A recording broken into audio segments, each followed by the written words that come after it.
Go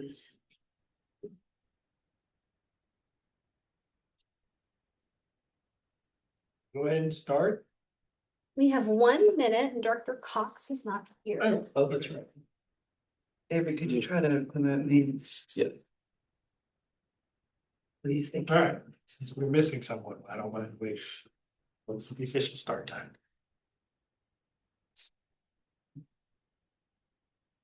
Hit it, we'll see what happens. Got it.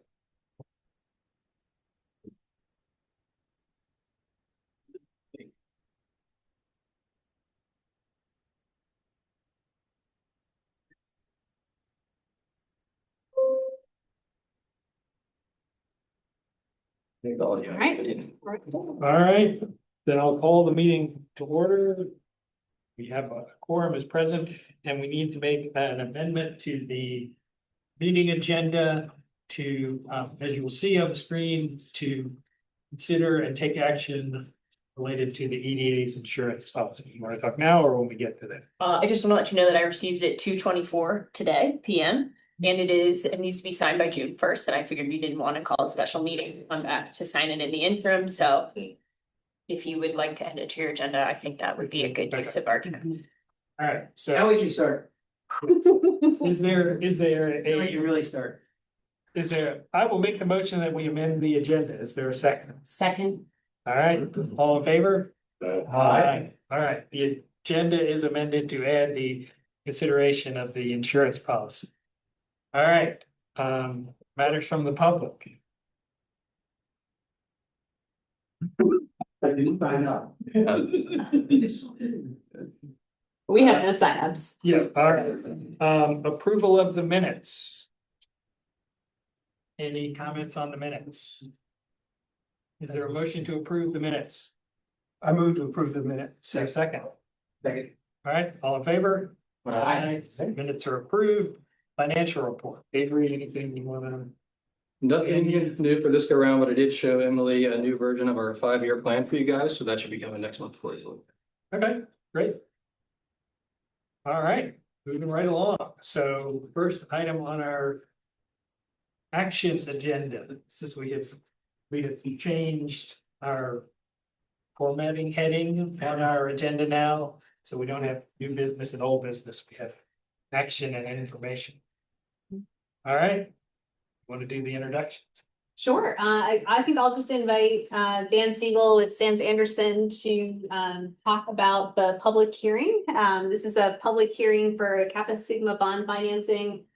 This is not something that we do very frequently here at the EDA to have an official public hearing.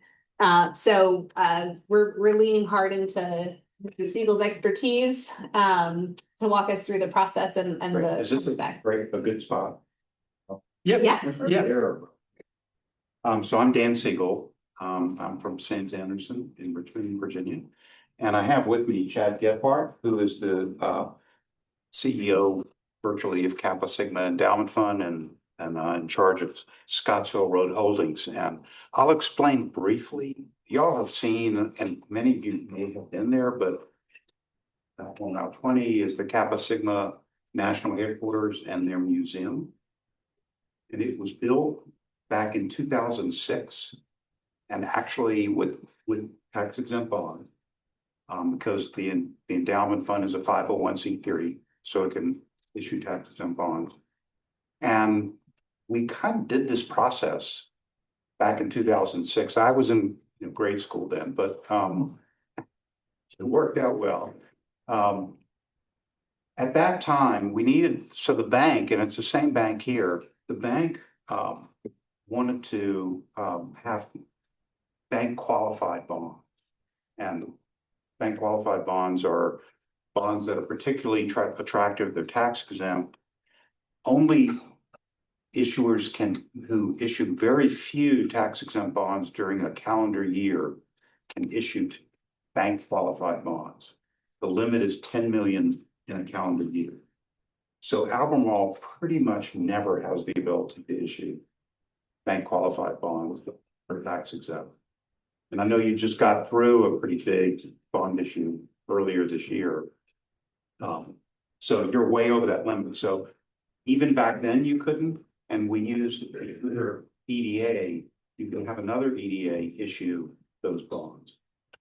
But federal law requires that the host EDA, in this case, Alpha Sigma's museum is located in Albemarle County. So the host EDA or the county needs to have a public hearing. And the issuing bond issuing EDA. And back in 2006, we did it with Nelson County. And we had a joint public hearing.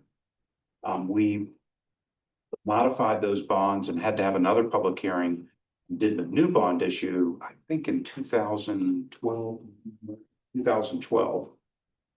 And now we're coming in that time we used Appomattox County because Nelson County couldn't do bank qualified that year. So now they're expanding the museum and that area with some new buildings and some building on the additions. And they are going to issue another 10 million bonds. We've had a public hearing in Appomattox County. Their EDA has already approved this after a public hearing. And they approved the bond issue. And the Appomattox County Board of Supervisors has last night approved the bond issue. But it still requires Albemarle County as the host locality to approve another locality issuing bonds for a project in the county. So that was really long-winded, I'm sorry. But that's the reason for the public hearing. So before we actually open the public hearings, are there any questions from the EDA about So that? we're okaying Appomattox County doing something? Correct. Okay. The state statute requires you to concur, the Board of Supervisors actually, but you're holding the hearing. Federal law requires the hearing and approval of the local governing body, so we know. Is there any financial risk? That's a perfect question. Albemarle County? There is not. In fact, you're not listed on anything. It's just we have to go through this process for the federal and state law. But the issue will be through Appomattox County EDA. And so this is your only action you need to take. What is there? This is a friendly neighbor kind of thing? You mean for Appomattox? Yeah. Why they do it? They get to get an authority fee because they're issuing the bond. We're not taking any risks, so we don't get any money. Right. The benefit is you get the museum Yeah. and the expansion and whatever visitors. And so, Alright. but it's a weird, complicated Okay. procedure, and I apologize for taking your time for this, but any more questions and then we'll be fine. I'll just offer after this, then the Board of Supervisors will take an action at a future meeting of theirs. They do not have to hold a public hearing. So that is scheduled to occur in June if the EDA takes an positive action today. So, Mr. Chairman, there's a resolution, and if you like, if y'all are okay with that, you'd be approving, there'll be a motion to approve the resolution as presented, and then a vote. All right, any other questions from the EDA? All right, should I open the public hearing? All right. Anyone wishes to speak on the public hearing? Hearing none, we'll close the public hearing. All right, is there a motion on a resolution?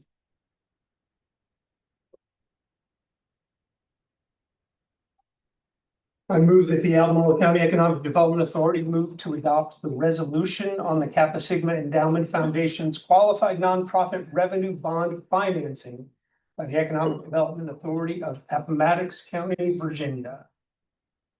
There a second? Second. Well, we need a roll call. Don't actually. Okay, all in favor? Aye. Opposed? All right, resolution is approved. Thank you. Thanks for coming. Yeah, that's fine. All right.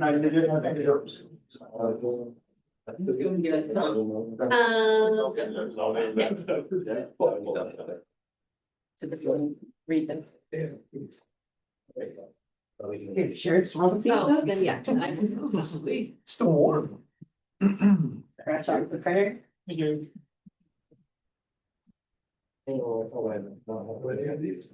Minutes.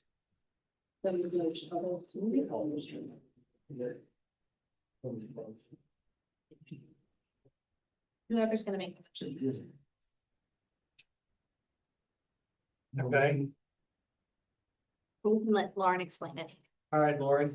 Okay, so this is not my favorite way to do things, but I did get this policy a couple hours ago. I have handed you all, Don has a copy of the full policy that requires 3 signatures on 3 different pages, should you authorize him to do so, but you all have the renewal packets essentially from Versa that has the policy at the back, but it shows you the coverage pages. This is a fairly standard policy. You've got 1 million in coverage to cover kind of all of the things that you do that should be acceptable coverage. It is consistent with your previous coverage. So no real changes. We're using the same insurance company. Just needs to be executed by June 1, apparently. So if anybody has any questions for me, I'd be happy to answer them to the best of my ability, given the timeline. But that is what I have for you today. You And need more time before I sign. Do you need any more time to look? do not feel like I need more time to look at it. Like I said, this is consistent with your previous coverage. There's only so many insurers who cover local governments. This is one of them. This is the company we've chosen to go with for the past year and a half. If you remember, we moved from Bayport to Versa last fiscal year. So this has continued with Versa. I think the coverage is appropriate. If you agree, I would ask that you move to authorize the chair to execute your insurance policy so you can have insurance for the next year. And if my chair wanted additional time to review the policy before signing, certainly we have time for that. Yeah, It's if you the want to look at it, authorization. if you want to look at it and do it at the end of the meeting, whatever, I think that's. Well, I think we can go ahead and, Yeah, but if you authorize him to sign it. yeah, then I'll sign it when I'm ready. These are not contracts that you like give edits or negotiate back and forth. This is the policy. Would you like to buy it? Yes or no? But your chair does often read very critically documents that he signs on behalf of its authority. Hey, just out of curiosity. Yeah. You don't know it, it's okay. Did the last one, contain cybersecurity? Yep. Okay. I think that's pretty standard now. Oh, okay, yeah. All right, if there's no questions, is there a motion? I move that this authority authorize the chair to execute the amended and restated member agreement attached here to as Exhibit A. Second. Here's it. You don't have to. Any further discussion? All in favor? Opposed? All right. Resolution passed. For 1 second, I don't know if you need to write it Oh, out. okay. So. Do you need to write that there Oh, or? yeah. Okay.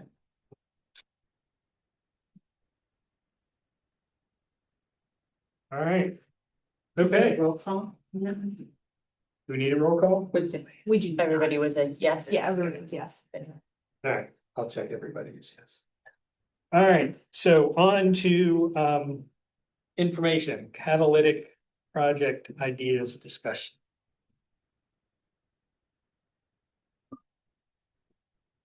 Want me to lead? Do you want to lead? I will pass it very quickly over to you all. So this is, we, at the last meeting, had one slide to sort of tee up a discussion that we were hoping to have at this meeting with you all on one of the implementation projects from the Economic Development Strategic Plan and the subsequent sort of implementation planning effort that the EDA undertook with Civic Soul. Stephen Pedigo of Civic Soul had this notion of as the EDA's fund, which is primarily from bond fees that the EDA has collected as part of your conduit issuer role, that with sort of the amount of money that is accrued in the fund and this new strategic plan, this notion came up of the EDA wanting to be proactive or an active manager of how to use those funds to drive the strategic plan forward. And there was this idea of if there were some catalytic projects that the EDA could support that might have things that might not otherwise happen, that would be a good use of those funds. Defining what does that actually mean is something that we've not done to date. And so the purpose of this item on the agenda today is really to allow you all to have a conversation about what is catalytic projects, what does success look like in that regard from your perspective. It's for you all to define. It's your fund. Certainly guided by the strategic plan, which the EDA very closely worked on alongside the board of supervisors and was adopted this past August. And so that, is sort of a guide.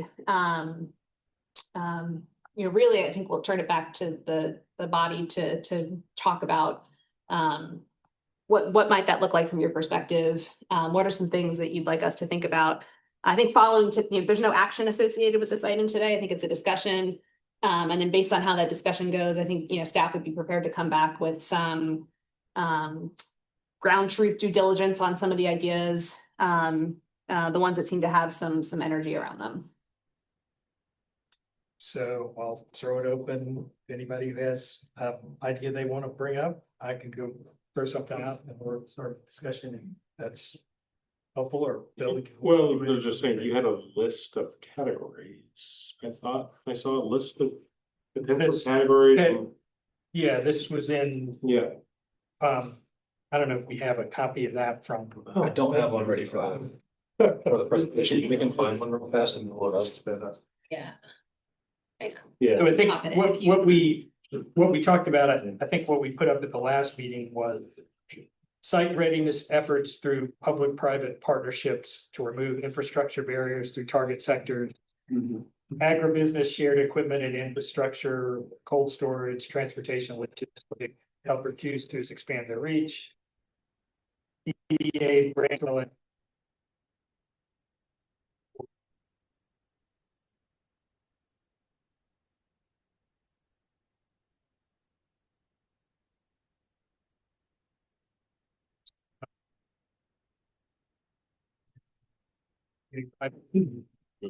Next generation sites.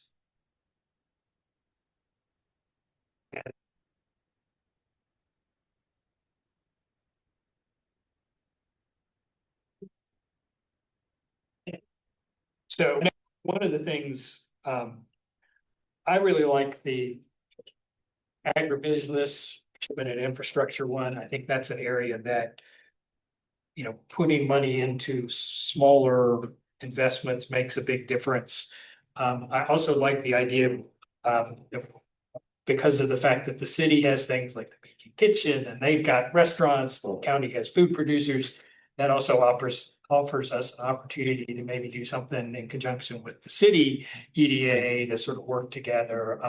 We did a tour of the Beacon Kitchen, which is great, and I'm sure Ashley could set it up for anybody else who wants to go. That's over off of Carlton, and that allows EDA supported that, and that allows them to sort of support food-based business on production, restaurants, people are starting food trucks, those sorts of things. So I think that I really like that idea as something, because to me, because we have a limited pool of funds, and once that money's gone, it sort of only comes back through bonds. We have to be thoughtful about how we use it and make sure that it's used either in a way that we might get it back, which is also one of the benefits of potentially a loan fund, is that you've got a decent chance of getting it back. So I think for me, those things are kind of, I like those ideas. Yeah, I think, and I'm gonna look at it from sort of the developer side here, but it's pretty typical developers, a lot of like multi-residential development, but really piles of dirt. That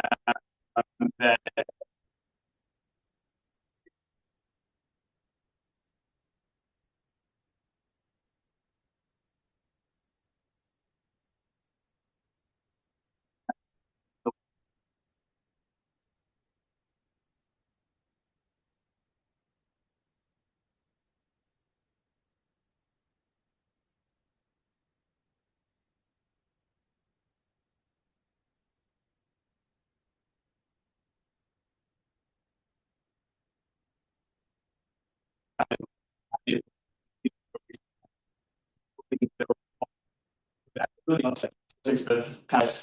risk and eliminating or lowering that barrier without potentially changing the stormwater rules, because you don't want to change the stormwater rules for everybody, because then this opens. So you want them in place, they're in place for a good reason. But I do think there's an opportunity for the EDA and the EDO to work is sort of in conjunction with that to identify site. The EDA could, or the EDO could say, hey, the county owns this. What could this look like to get it to a site readiness? So thinking about the site development strategy, what would that look like from a site plan perspective? And then how could that fill be managed through a public-private partnership? I'm speaking very specifically because this is my background, is that across all of them and all industries in the county is the limiting factor. And it is that you will hear echoed. It doesn't matter whether it's multifamily or even with the bigger development we're going to see. It's just always an issue, and the county, I think, could position themselves really well to benefit from it and open up. Not necessarily, it's developed still controlled from that perspective, but the county could control it every step. Good. I like the site development idea. I think one thing, just once again, wearing the professional hat of the waste management, is dirt is a regulated material and heavily regulated. And if you have this exchange, it would probably need a licensed operator or someone to be able to make sure somebody's not dumping contaminated soils or something like that. And I think that is it's a larger issue than just having a site for people to put dirt on and take dirt off. I think that's where in my mind, the P3 aspect comes in, is you have a private operator that has responsible land disturbers on staff. You have the ability to look at soil proctors to understand like where contaminated soils can't come in. You have people checking every load. So we have a partnership with Ravenna Solid Waste Authority where they had some areas that they got permitted that they wanted filled in. And we did this where we being Faulkner, excuse me, where Faulkner ran the fill operations and monitored it and reported it, and Ravenna made money every truck that came across the scales. They paid the rate, the per tonnage rate. And so it was a really successful partnership, and it sort of got my wheels spinning, like, wait a second, this could be potentially could be replicated in a way that would be beneficial, but still, to your point, super heavily controlled. Yes,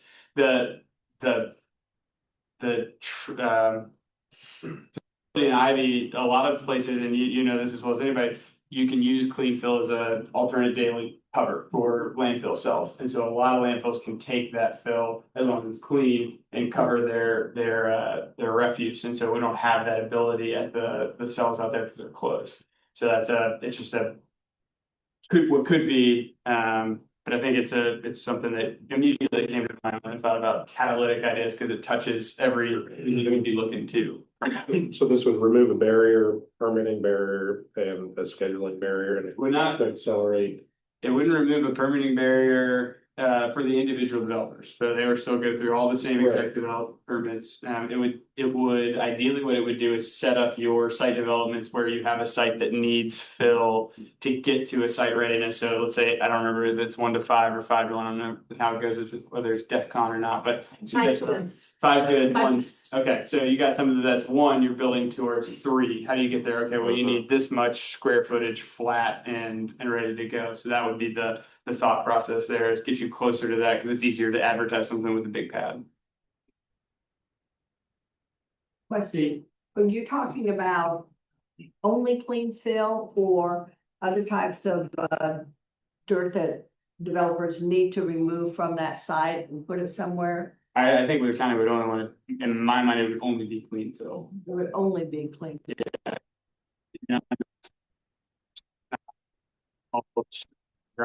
Stuff you do to your site that is build ready, and so you don't want to have stumps and junk in there. You want to be able to say, hey, we've had proctors, we've had compaction reports, like this is ready to go, here's all the paperwork, because it's way easier to advertise that. Just throwing this out, if you have a need, and we were actually at Panorama Painter, they are a permitted site, they are licensed waste site under a Virginia waste permit facility for that material, and all they deal is with leaves, and mulch and dirt. They actually make beautiful fill dirt. So that's something that they probably have the space. I just know that from when I was at Vanderland, that they would buy our dirt. Okay. They're just something, Yeah. and they're right off of Earlysville Road. But I think what you're suggesting too would be kind of the facilitation aspect of it would be identifying the sites that might need it to get to those levels and making people aware of it and helping facilitate getting, you know, obviously in certain circumstances they go there, but say, hey, if you need to get rid of stuff, here's a site that can take it and wouldn't necessarily have to pay for it because it's moving the site in the right direction. Yeah, the benefit for the county would be more the getting to the final place and having it in a regulated place. So it's not going in, it's not going on somebody's farm, just getting spread towards a creek. It's going in a place that's regulated and controlled, but you're getting to this place where it's okay, we're gonna have this pad ready in 18 months, whatever it is. It just may not be as linear as, okay, we are building this site, this is what we're doing. This is the plan. It may be more like, okay, it's gonna be 24 to 36 months. We'll get there as the fill comes off other sites. Cause right now, you have a project and you're like, I just gotta find a place for this, or I need it, Yeah. and there's not a sort of holding place for it. Right. It's on the sites themselves. So think about like Brook Hill's got a huge one. I think any of the multifamily residential ones, they're sitting on big piles of dirt that are just hang out until it's time to close out the stormwater permit. Yeah, cause I think having a non-county organization have responsibility for dealing with the permits and things like that, but to be able to say, hey, here's a place we can go, here's an owner that's willing to take it on, and here's what the process is, it's an interesting idea. And you're talking about basically the county or the EDA in its ability owning the parcel itself.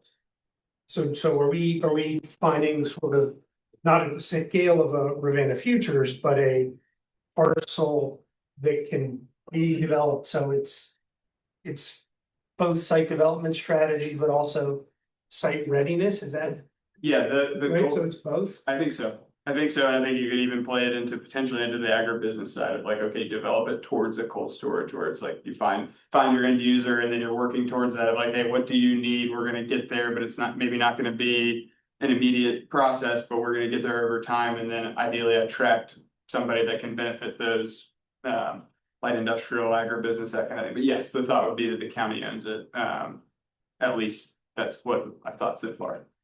And I think that ties into something I was thinking about, both on the agribusiness side, but also on the site readiness side, is that the EDA being able to figure out, I mean, we don't have a ton of money, it is expensive now. Build swings on property. That would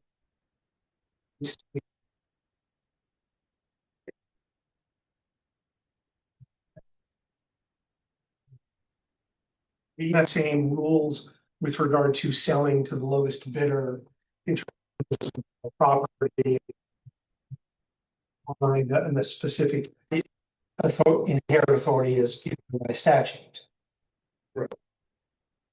Yeah, Yeah. It's. I think when we're getting briefed on that. The development plan and all that, understanding the pipeline and the priority sites and all that seems like a first step that we need to get our head around if we don't already know. And targeting those sites to then understand what our needs are infrastructure wise, dirt or otherwise. And then go from there. And then the other thing, obviously, in tandem with that, is what I would term as, well, I call it business recruitment, branding, marketing, strategy, business recruitment, retention. Helping folks find sites and that sort of thing, once we know what the inventory is and the aggregate of different sizes and types and their suitabilities, right? Because they're not all just big, big pads, but But there's an aggregate of types of businesses we're trying to attract. I mean, there's an agribusiness and then there's local businesses, there's these big industries that we're attracting and trying to fit on these large sites that are up in North Fork or wherever they are. And I do think, I could see it both ways as being hey, here's land that we, EDA loans that we were able to buy at a price because it needs work to be usable. Or we could say, here's a site that someone owns that needs work to be usable and just go put the land and cooperate with us in getting it, increase the site readiness so it's more available. I think it could work either way. And Emily, I know there have been various reports and studies and things about the land that is available, and I can't remember, like, is there something going on right now? Maybe you can, I don't know what you know now and what you need to come back to us with later. Yeah, no, thank you for that. So the state offers a couple of different grant programs. The one that we've been talking about a lot is the Virginia Business Ready Sites Program. That's the one that we got $9.7 million for Rivanna Futures for this time. That's sort of the last grant program. If you think about developing a pipeline of sites, that's to get you, from 3 to 5, close to 5. There's other grant programs that the state has that are more targeted towards the lower tier sites. The challenge that we have was we don't know what's best for tier site, where it is, what it looks like, how big it should be. And so before you do those grants, your site identification analysis. That's what I was asking. Yeah. And so we have a proposal for one. There is potentially interest by other locales in the Central Virginia Partnership for Economic Development footprint that may also be interested in doing so.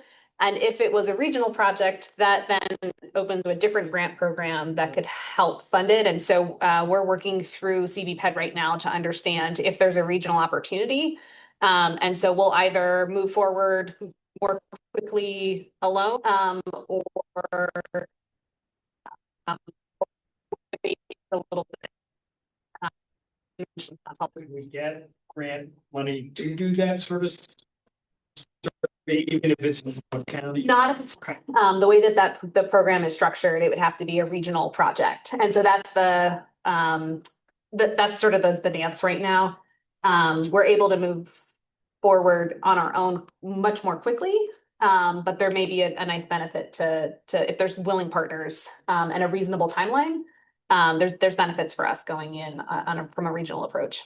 And on a non-regional approach, what would the cost be to do a survey like that would be available in California?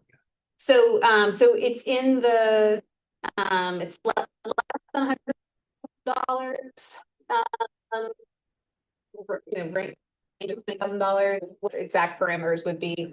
But just from a breadbox perspective, it's sort of in there that range. It was Albemarle specific for a regional approach where Albemarle is part of the basket of localities that would be interested in that analysis. Us being so we'll still have an ability to sort of name target sectors because some of these care a lot about power, some of these are more agnostic to that and they care much more about highway access. And so the toggles there, those won't be impacted by other localities sort of being in the analysis with Albemarle. And we'll also be able to there'll be the way that they typically approach these, it's a desktop GIS analysis, but it's not only a desktop analysis. So there's a iteration or two working with the team running the data to say, we don't actually, it's, the data is just about that would local policy. So it's not just blind looking at land, but thinking policy.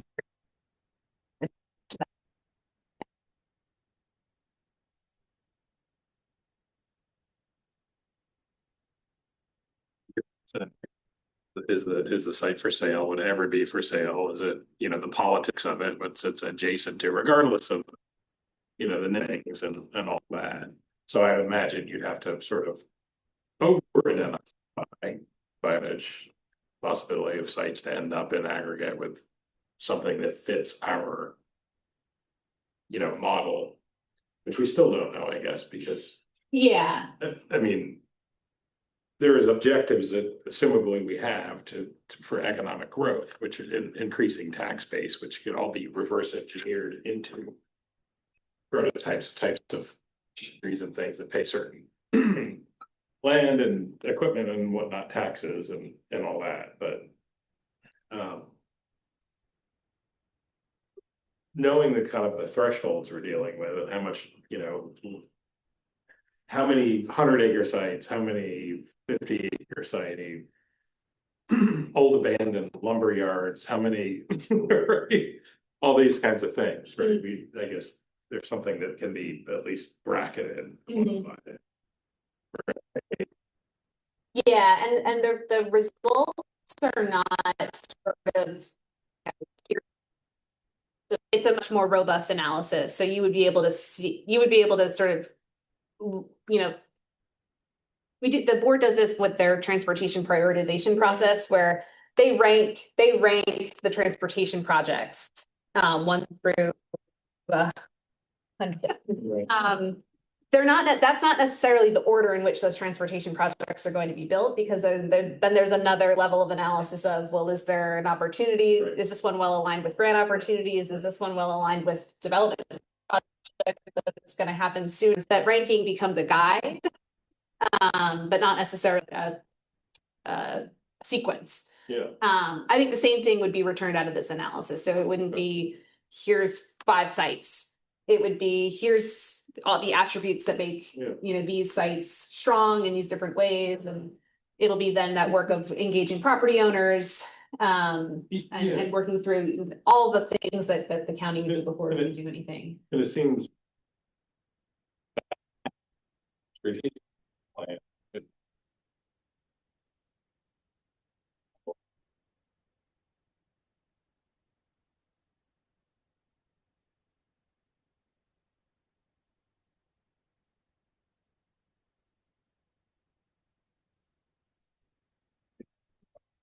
do that. And what about, oh, go ahead, sorry. My memory is Stevie did do this when I was on the CVK board.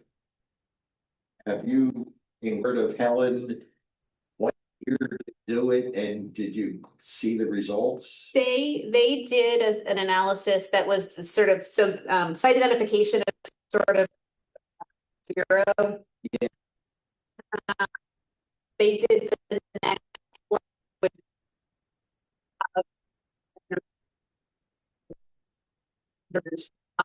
needs to be addressed from, probably up to more of a tier 3, 4, 5. And so the Cap Forward one site is part of that work.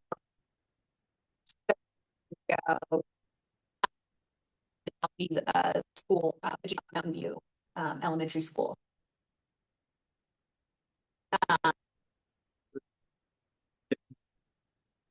Not sure, although that's the bailiwick of it. So I'm just curious, because you guys are on the front lines of this every day and you see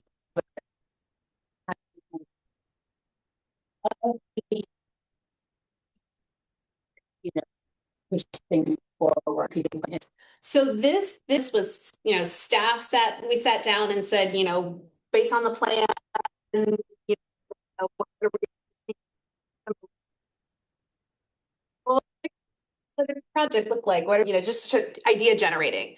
And so I say that to say, I don't think that list that keeps disappearing. We're having a technology problem. Is certainly not the universe of ideas. But I'm gonna lovingly call the dirt management project.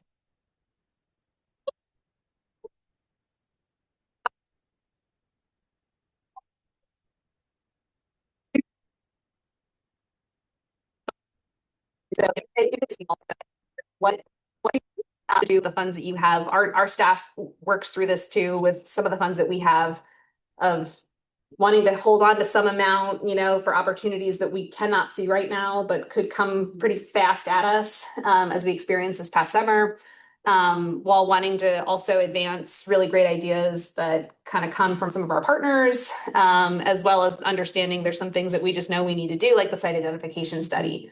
And so I really think this conversation, I sort of turn it back to you, is really, how did you all want to, what it as a body of, you know, because we did this, the great outcomes, you know, where with your girls' interests and Question related to that, I mean. Obviously, the AstraZeneca announcement is the transformative economic development initiative for Albemarle County. But we always hear about that there will be related businesses, related industries that will be attracted due to AstraZeneca. Is there anything we can do to help facilitate that? Yeah. I mean, that seems to be the major initiative. What can we do to build off of that? And I don't have any ideas. I'm just asking that question. Yeah. Great. I think the agricultural suggestion is just because it's a core, like one of the things that, well, even when AstraZeneca said they want to come here, they came here for the charm. Like they said, oh, it's so nice. We don't want to lose that. And I think we have to be careful. So I think even though, yes, economic development, bringing businesses, we want to keep make Charlottesville, right? So the agricultural, the vineyards and things like that people come to enjoy the food and so forth. I think that just is definitely worth considering. And I know we've done some projects that we financed one thing that then many businesses were able to benefit from, like the labs and stuff like that for the wines and things like that you would have never thought of that hey, that's a thing. They've got to get this testing. There's no place in the area who does this testing. Let's create the testing center. And now they have this place locally that they can test their wines. Just little things like that you don't think about, but I don't know how we would find those out. Maybe that would be my, I think your point that, you know, what if we identify something and say, hey, this would be nice in this category, or site development in a certain category. Is it residential? Is it commercial? Is it targeted towards a certain industry? How would we find that? Maybe you guys have suggestions. I don't know.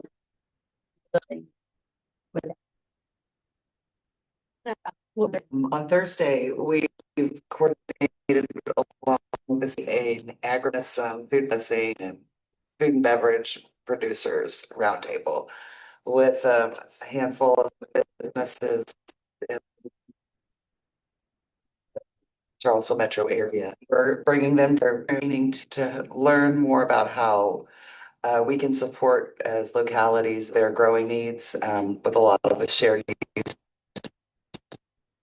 I'm talking here, their cold needs, transport and logistics needs, and try to find a theme and a drumbeat about how we can get involved localities to support them. Because again, it's not a recruitment of ag business, right? It's a how do we sustain these businesses that exist here to help them scale up to that next level so that they are able to compete with other regionals.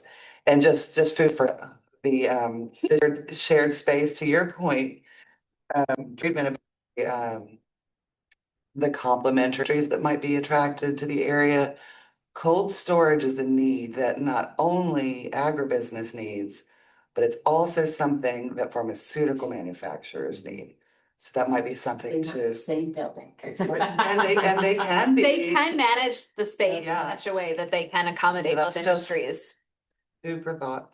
Well, I'm sorry. So on Thursday, I would like you to find the agribusiness Nikki Hastings. Okay, I'll work on And I know it's kind of, you know, like, but Yeah. it's really sort of. you know, Maybe that's they were- me, it maybe could- I am at the Maybe- farmer Nikki Hastings.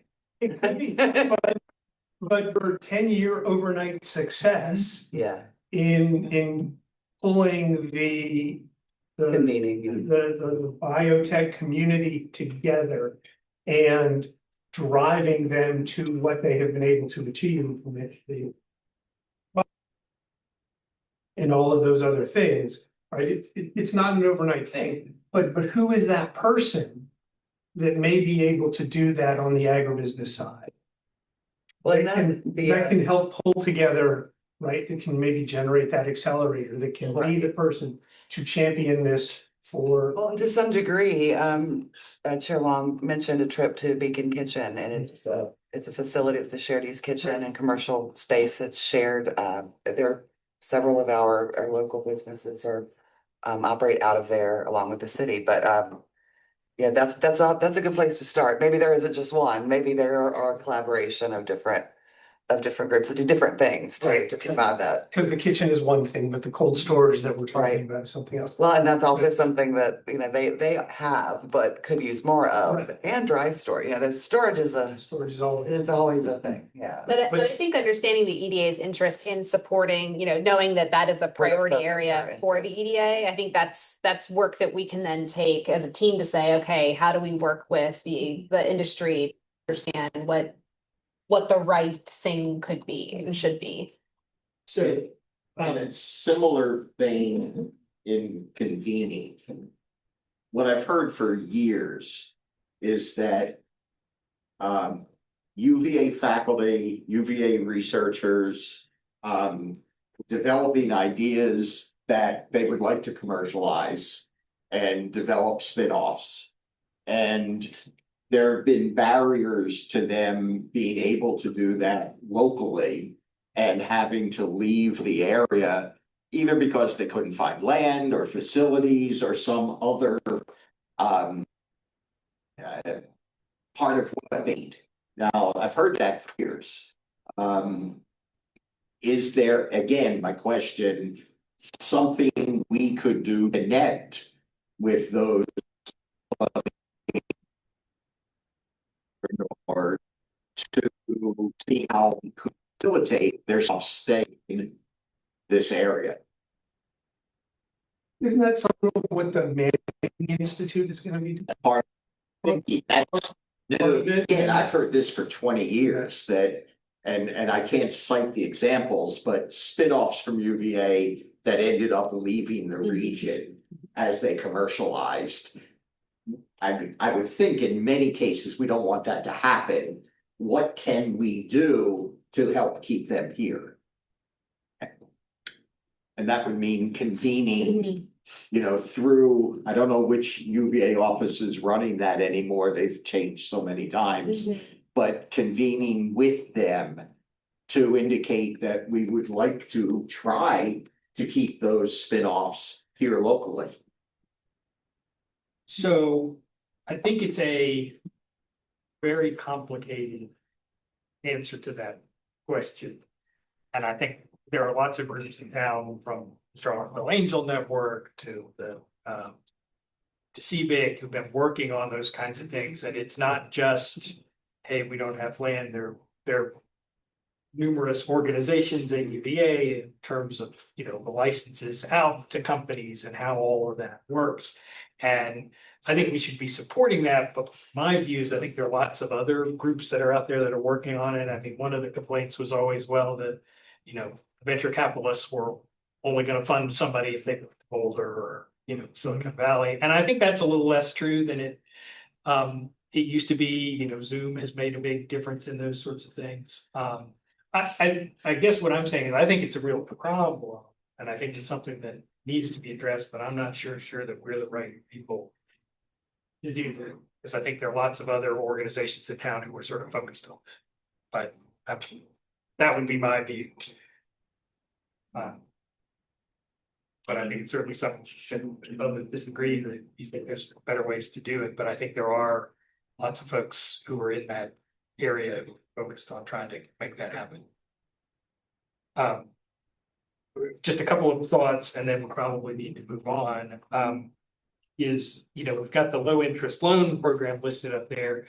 That might be a way to support either, business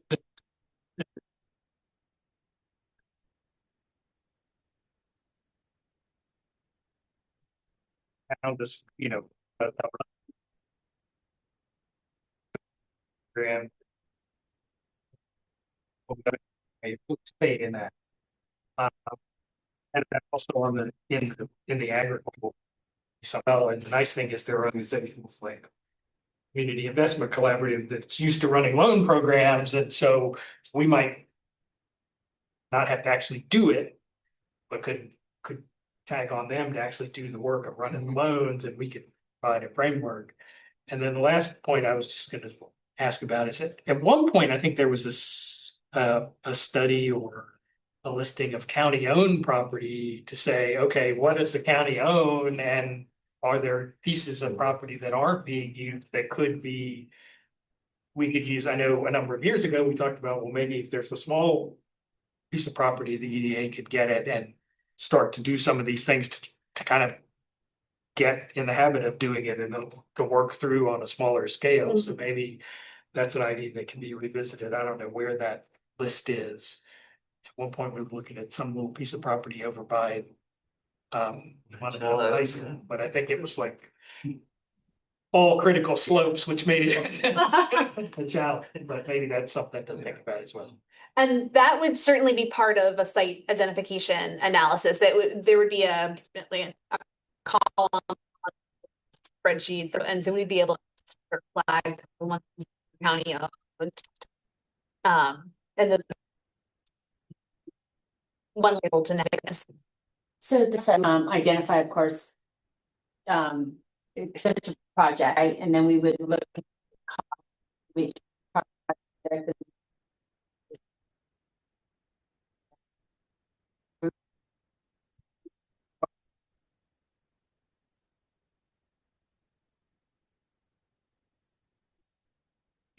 See where you are and take something that we think how make this, it's the kind of but for analysis of, okay, what can we do to make this, whether it's us buying it, whether it's something to allow where and so what's available. Maybe I should have worded that. Who does the legwork? Let me like, is it something that we would come, like we say, hey, we want to look at the available site and site preparedness, and with that, this was the we would like to see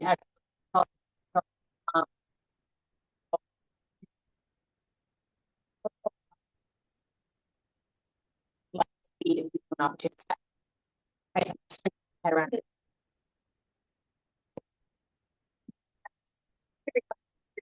I think so. I think, following this conversation, we can kind of put together here's what we heard, here's the ideas that we heard, and a little bit of thought around what it would take to move them forward. Bring that back for you all to respond to. And then I think I view the output as sort of a framework of here things they would like to support around how those moving forward. And then as we see as opportunities are sort of illuminated, or as we sort of the opportunities as we're talking to ag businesses, or undertaking a site characterization study, which is going to give us a lot of opportunities that we could pursue, that we would know that the EDA has an interest in being a partner in that, and that it would be a conversation as individual opportunities come up of, here's what you said was important, here's this opportunity that we've identified, whether we do that, whether you all do that, and this would then come before for an act to. But I think, with the specific example of the site identification study, regardless of the timeline on which that moves forward, you all would receive that report, and I think it's really great, robust discussion here for, what seemed like good opportunities. How do we want to prioritize looking at grant to do that. Working us. They seem to be well aligned, want to do. But they need to get there and then.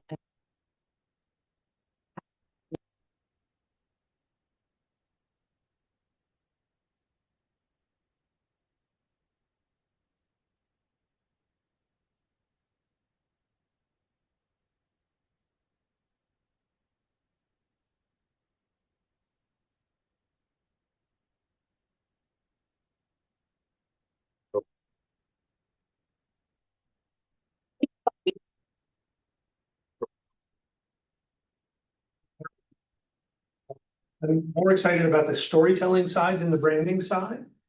I think whether it's short form video or brochures or.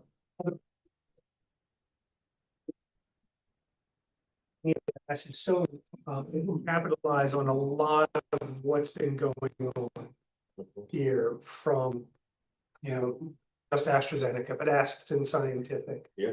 As well, right? All of the wins. There was something I saw recently. Saw something about what we indeed in the redevelopment space there recently. So being able to talk about those types of wins and to show what Albemarle County is open to and capable of, because I think that for a long time, it did not have, county has not had that reputation, and I think continuing to tell our story important as we've changed what it looks like through the work of at this table. Right there with you, that was actually one I wanted to hit on. I saw did something dangerous and I looked at the comments on Reddit.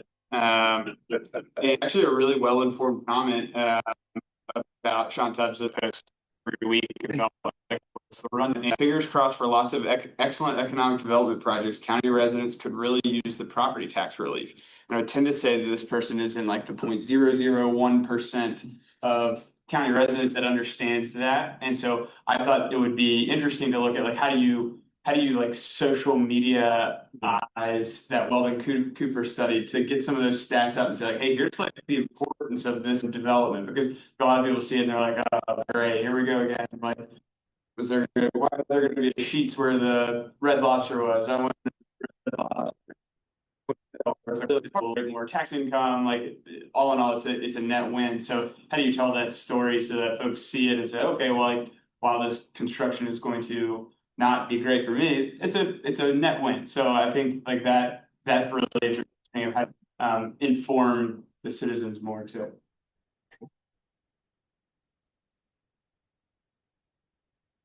All right.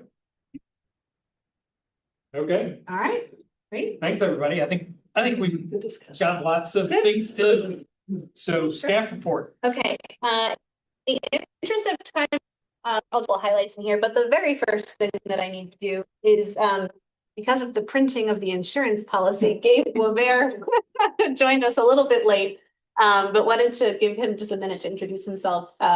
Gabe is new to the county attorney's office and is assuming Richie Deloria's portfolio, which includes the EDA. Welcome. Thank you. Glad to be here. And then, just wanted to hit a couple of highlights. One is that next, as sort of thinking about our region as a whole, in the next month, we're expecting the Innovation Corridor Strategic Roadmap report to be finished and public. We're really excited about that. I am hopeful that we'll be able to say a lot more at our meeting in June. And then also know that we had talked about a September joint meeting with the city EDA. And this is a topic that Chris Engel and I were hoping that we could have both bodies convene together, discuss, spend a little bit of time on.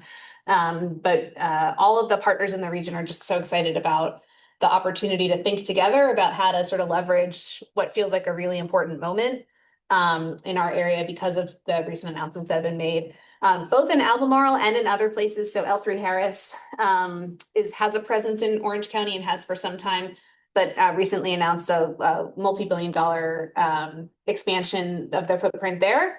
And it was kind of Orange beat Huntsville, Alabama, for example, which is just really exciting for our region as we think about raising our profile nationally. Elfrey Harris be doing. I'm sorry? That line of Elfrey Harris in orange. Munition. Yeah.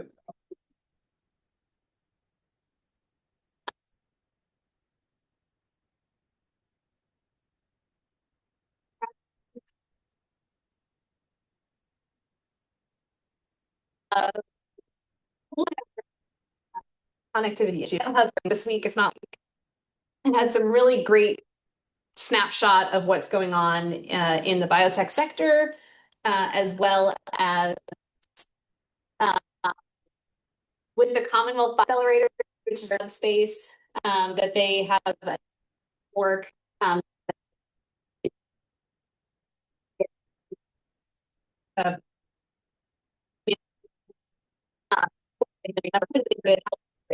Some other exciting donors. It's seeming to be a really powerful project, both for Siebel BioHub, but also and the companies that they're supporting, but also for our region. And we continue to be excited about what those future opportunities from that are going to be.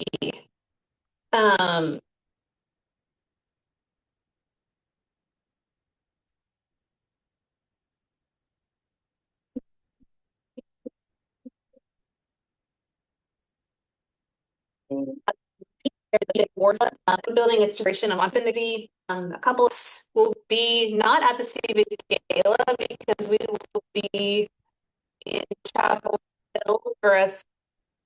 Chapel Hill and its and the counties surrounding it really work with UNC to really their entrepreneurial community, support their community. They have some really cool opportunities in the transit world on how they move through their community that we're hoping to learn about while we're there. That trip is organized and sponsored by the Charles Regional Chamber of Commerce. And we're really excited from staff's perspective, we're really excited to see the chamber lean into the city to city trip. You learn so much. Trevor Henry, Jeff Richardson, and I were in St. Louis 2 years ago, I think, at this point. And still talk about what we learned with just a couple of days on the ground, even now. And then I was going to show you guys a video, but I can't, so I will send that too. There's been the Virginia Business Ready Sites grant that Albemarle County from VEDP further advance a future site that work.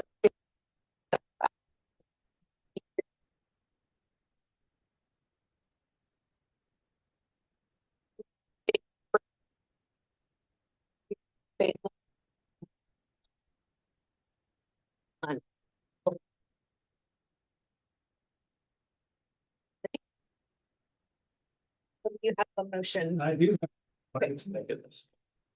I move that the Albemarle County Economic Development Authority go in meeting Act Section 2.2-3711A of the Code of Virginia under subsection 6 and 29 to discuss and consider the expenditure and investment of public funds related to an existing performance agreement with the Lewis and Clark Exploratory Center where bargaining is involved and where, if made public initially, would adversely affect the EDA's negotiating strategy and the financial interests of the EDA and the county. Subsection 8 to discuss and legal counterparting the specific legal matter related to the Clark Exploratory Center performance agreement, which requires the provision of legal advice by such counsel. And I will actually amend that slightly to say that it's the promissory note, not the performance agreement that we're discussing. And then roll call vote. Yes. We just need a roll call when we come back. You want a roll call going in? Okay. Aye. Aye. Both of us. Yes. Director Hood. Aye. Director Free. Aye.